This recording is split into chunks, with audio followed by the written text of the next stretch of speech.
Welcome to Rainbow. Today we're on the pouring rain, September,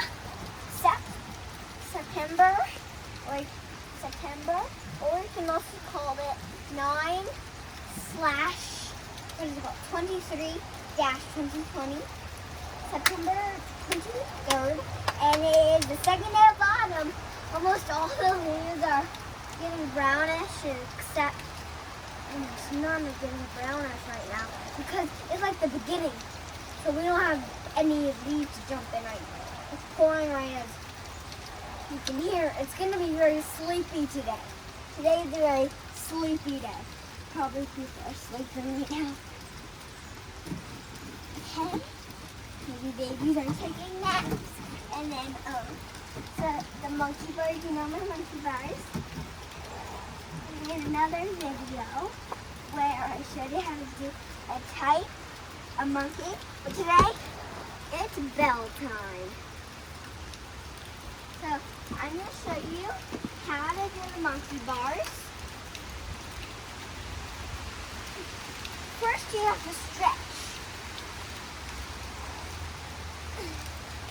And then after you stretch, then you can start it. I haven't done this way in a long time, so I'm just gonna give it a slow run.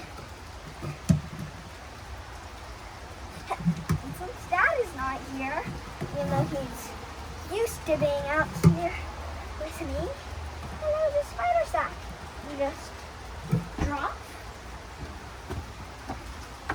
And if you're wearing high heels, make sure the high heels are not too sharp because it could cut in the mat. Mine aren't too sharp, so they shouldn't cut in the mat.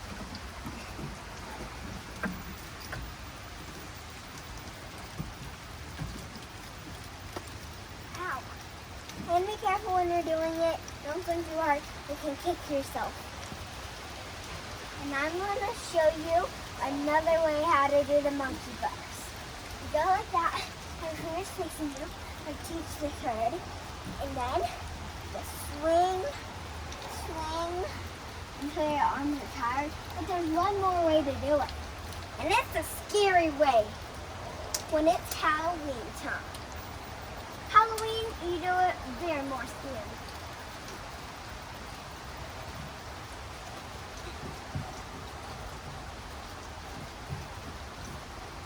Backwards, everybody. If you're not used to doing backwards monkey bars, it's very fun. You have to be careful not to fall on your back. If you have pattern like we do, it should be fine. But you still have to look back so you still don't fall on your back. Because if you grab in the middle, you're just going to plop right on the mat. So it's not going to be fun. So this is all for today. Thank you for watching. Don't forget to subscribe. Bye, everybody. Bye. We'll see you on the next adventure.